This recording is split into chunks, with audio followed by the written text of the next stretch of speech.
Good morning to all of you.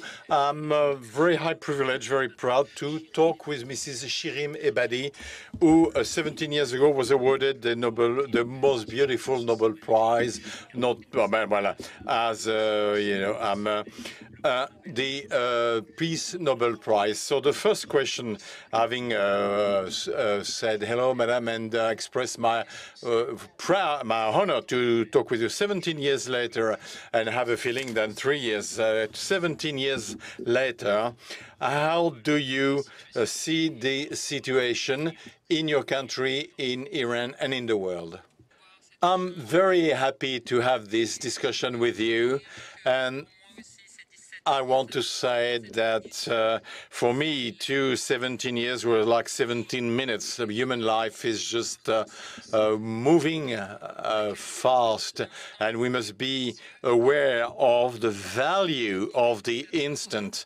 And time is short to do what we need to do. Unfortunately, this year, unlike all the home, against all the hopes we entertained as to the progress of human rights in Iran and the rest of the world, I have to say that I must deplore that, especially in the Middle East, my region, well, democracy is receding, is losing ground, and human rights are being mistreated by this non-democratic government which prevail and which do not hesitate to violate the rights of individuals. And today, in addition to this government, we now have paramilitary groups that add up to that work with the power and which are leading to a situation with versus like 17 years ago, at least in the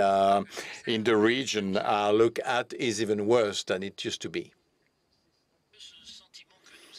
This is the feeling we have that so everywhere in the world, democracy is experiencing a crisis, because even in democracies that we see that there are challenging movements against the parliamentary system of representative, and then there is also just about the temptation of a powerful regime saying, well, democracy doesn't function, so now I invite you to obey to me by force and order.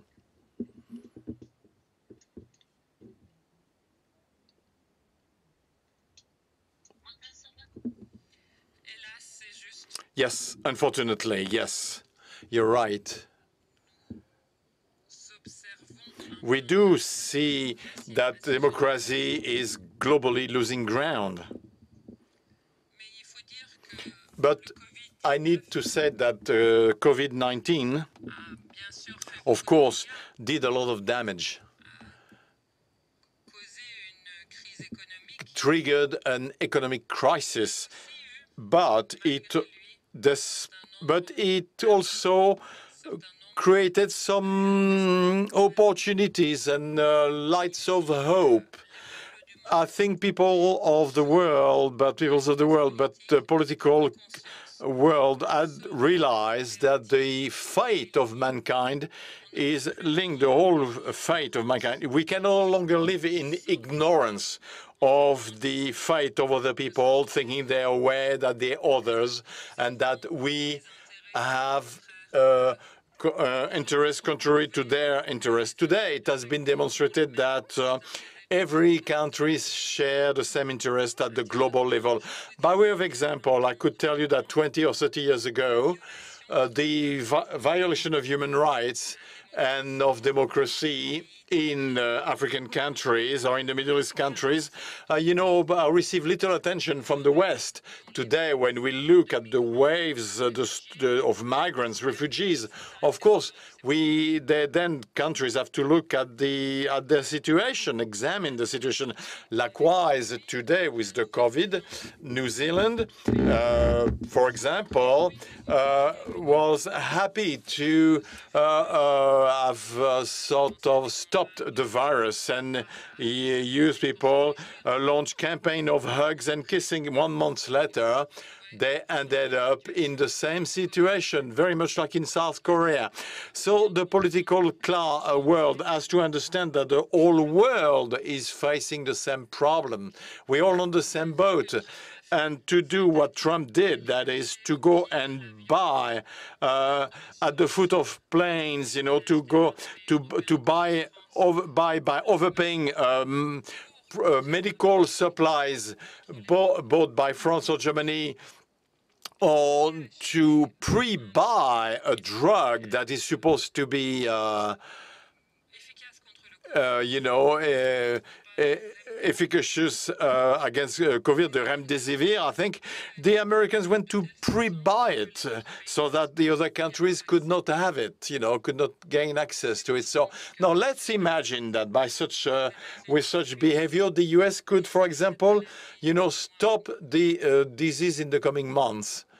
You know, well, it is clear that they will not be able to close their borders. They can't stop having trade or economic trade, human trade or exchange with the other countries. So, you know, the disease will get back there, anyway. So this virus at least will make the this category of people, well, to make them understand that there is a truth that is national interest of each country is not different from the interest of mankind as a whole. Our fate are linked.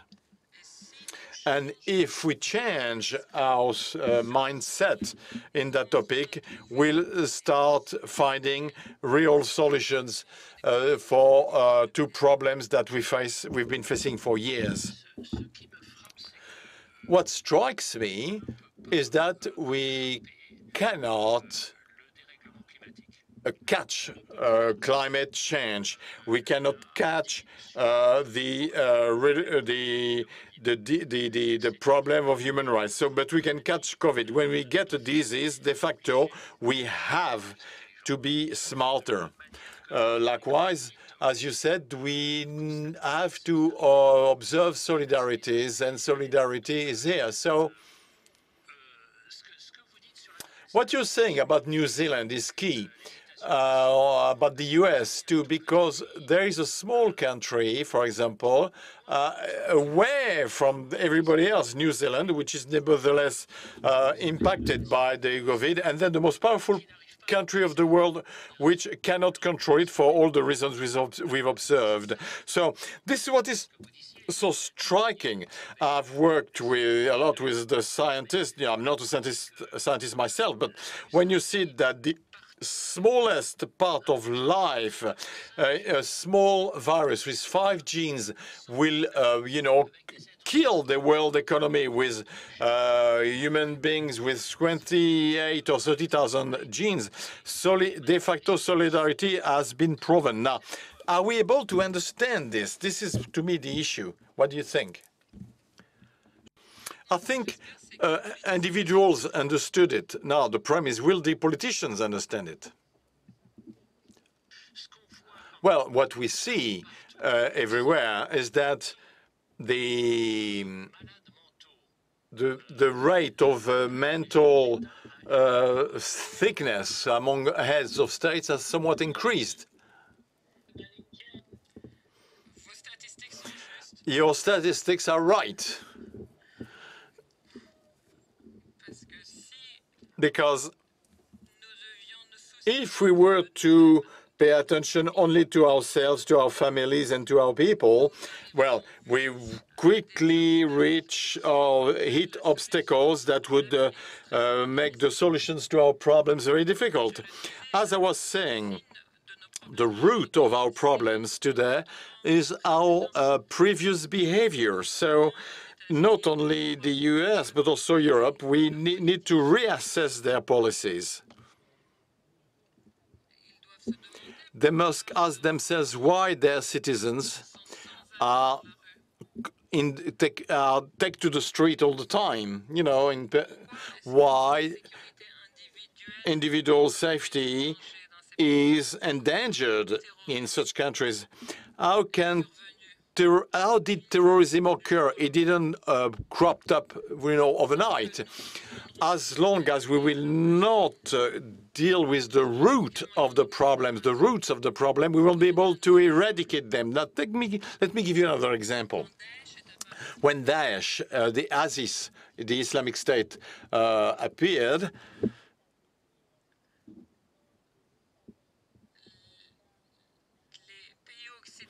the Western countries, headed by the US, allied themselves to try to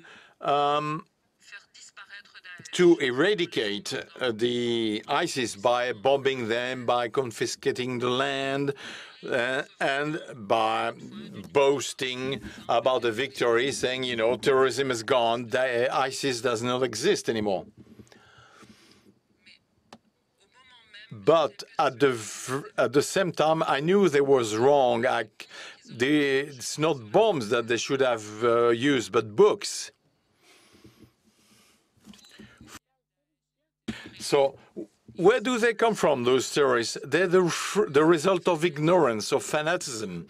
They're the result of despair in the absence of social justice. If those words do not disappear, well, if those problems don't disappear, the roots of the ISIS will not disappear.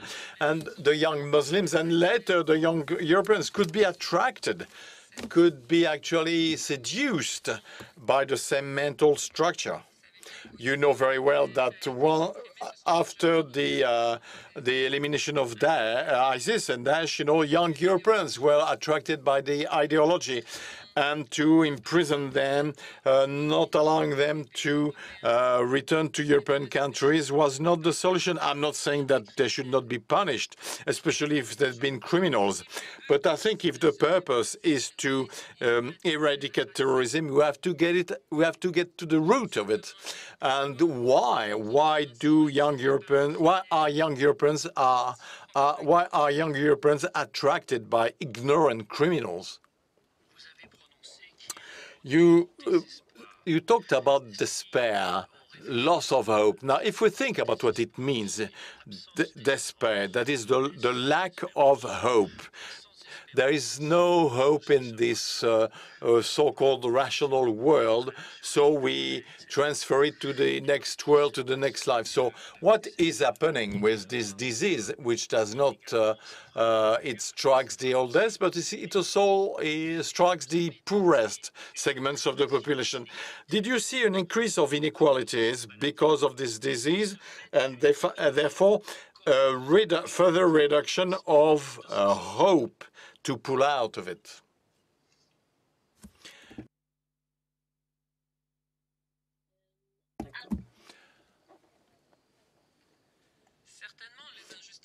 Yes, injustice, the unfair situations did increase.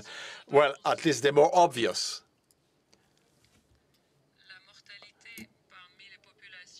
Death rate among poor populations, be it at the scale of a country or at the international scale, in poor countries, is higher because of the lack of hygiene, the lack of means, the lack of treatment. Sometimes means are minimal to fight the disease. Sometimes I went to countries where I could see people who trying to scrap a living with less than $1 a day. How can you ensure your health? And how could we give them hope to do something at home? Of course, those people will try to come to Europe with the hope of a more dignified life. So this is this injustice that at the international level that should be taken into account and dealt with.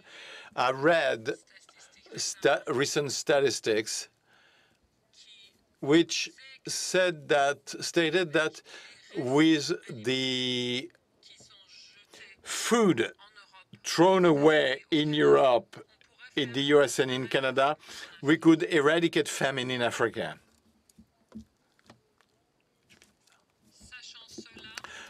Based on this, how could we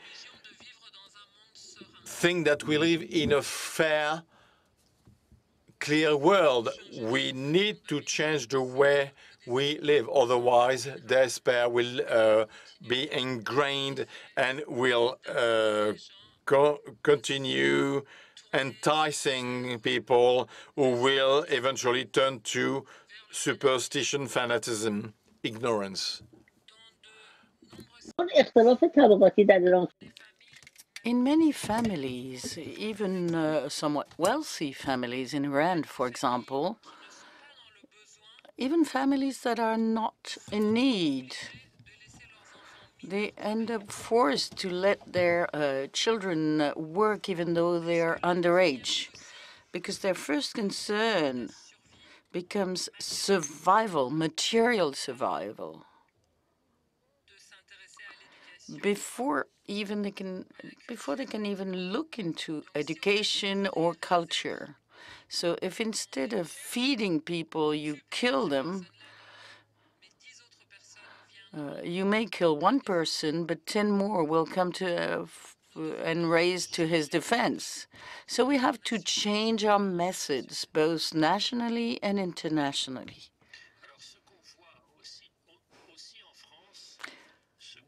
What we also see in France is that the poorest district of France was the most hit by the disease. I'm talking about the Seine-Saint-Denis. So your international analysis is highly pertinent, even for countries such as France. So what can we do now? What do you think we can do? We do see that faced with this situation, the unreasonable situations are multiplying. The people in charge, the people who continue reasoning properly and drawing the right conclusions are quite scarce. A lot of people seem to continue negating and refusing reality. So how can the billion of people who want to continue thinking properly, what can we do? Let's say what the populations have noted, how can the leaders act on that? You're a world authority. What can we do?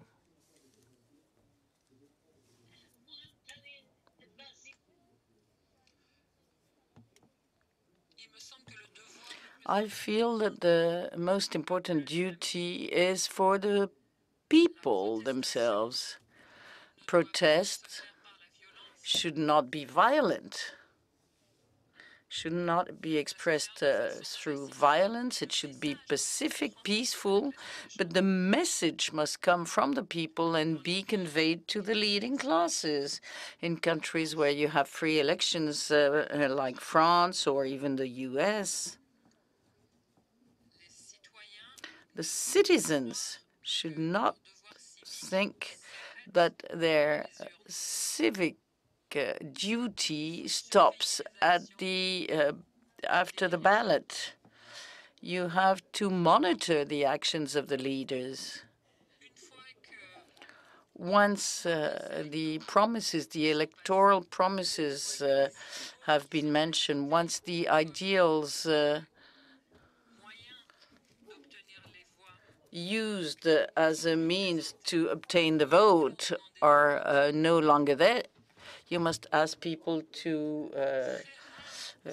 explain, and you must check what they're doing. Very few politicians keep their promises after the ballot. So one of the first means is that, so you must monitor the actions of the people you elect.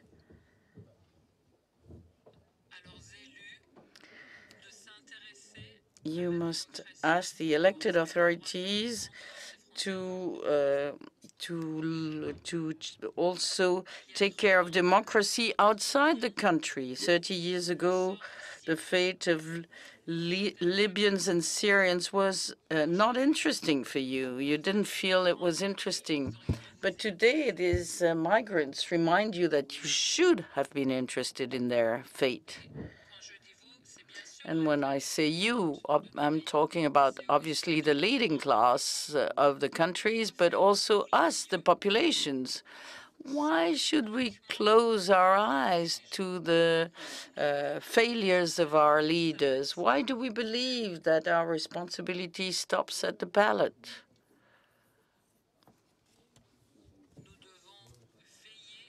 We have to make sure of the application of laws by the people we elect.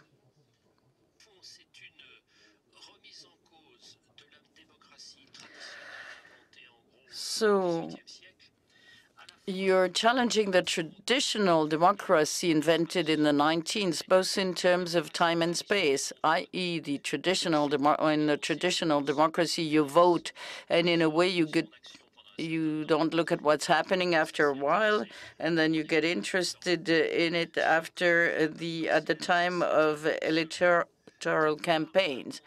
But what we see now is that we have to do a permanent monitoring, permanent watch, not every 4 or 5 years.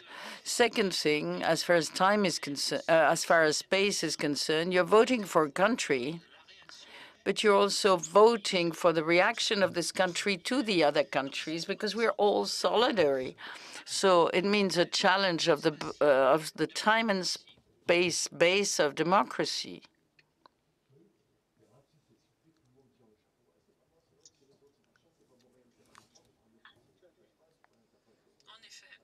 Yes, absolutely.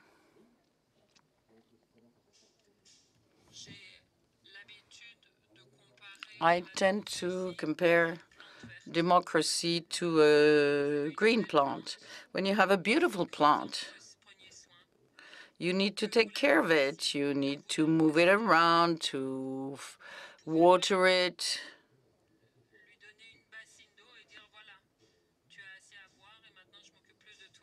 You can't just give it a jar of water and say, okay, well, now I'll stop taking care of you, because otherwise your plant will die. And democracy is also weaning because we didn't take care of it. We took a step back, but it's not the sole responsibility of our leaders. It's also our responsibility as a people. We didn't take care of our beautiful plant. We're just looking at it weaning away. We have to take care of your beautiful plant every day. And in a country such as mine, which it does not live in democracy, we're taking a lot of care to plant this seed. So please don't support dictatorships.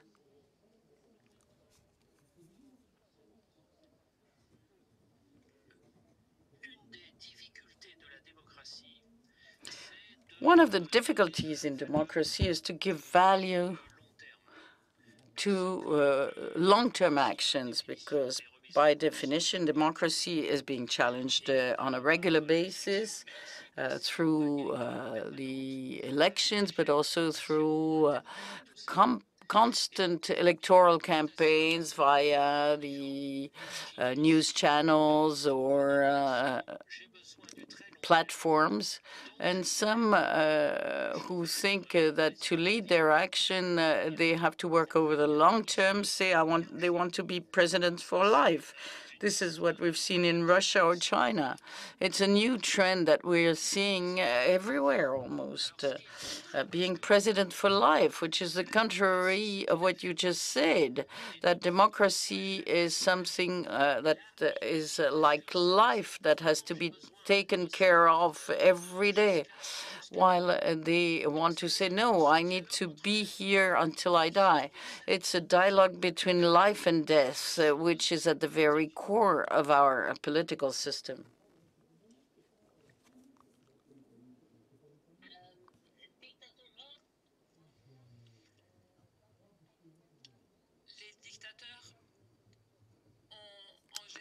Dictators tend to disguise as democrats to talk to their peoples and citizens and to mislead them. But the values I'm mentioning are absolute values.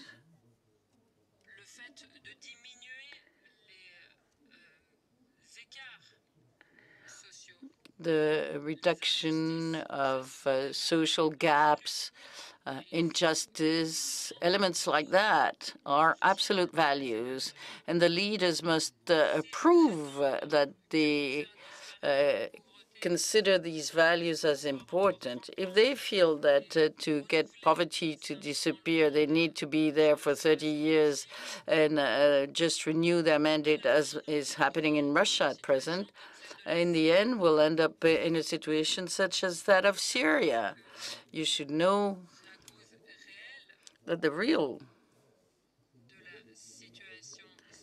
origin of the Syrian situation was this transmission from father to son of the power.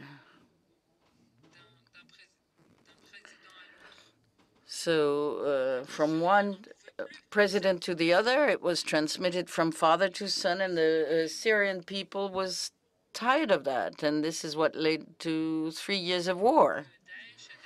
And ISIS then appeared in this context.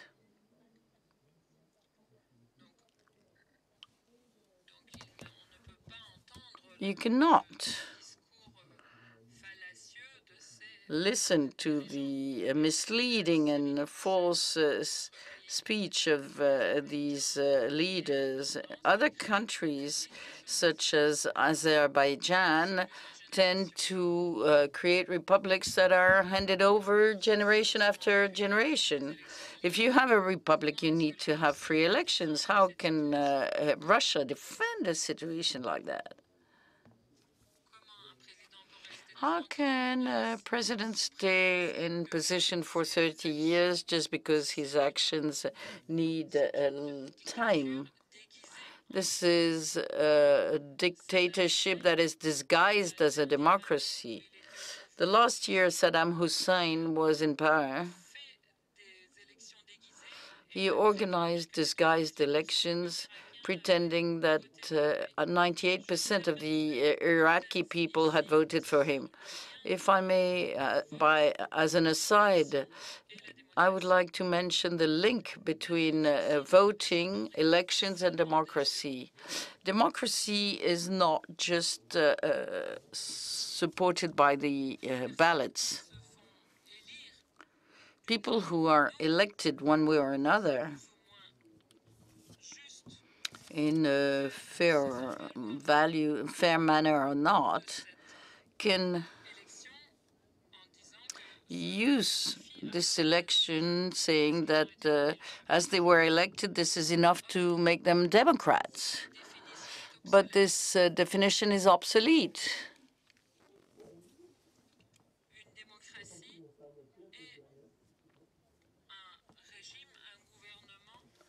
A democracy is a government that respects human rights. Majority election does not justify in any way the actions of a government and does not guarantee in any way that it will be democratic, even though they are elected by a majority, whether it be in Russia or elsewhere. It does not define the country as a democracy. After the Iranian revolution, the Iranian people voted for Khomeini and the Islamic Republic, not understanding what it was all about.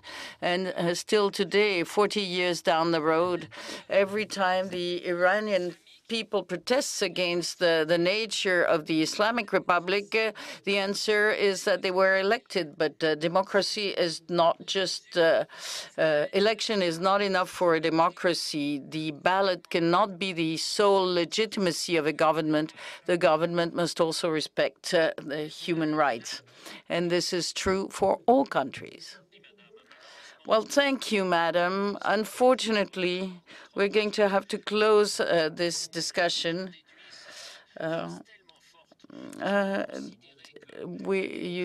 This is very strong. We considered that democracy was given and we didn't need to take care of it.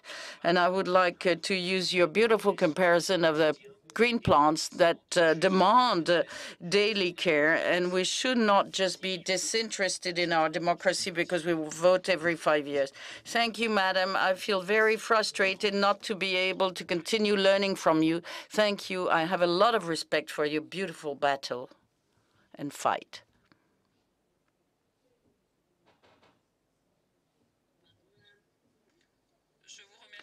I would like to thank you very much for this interview. Thank you.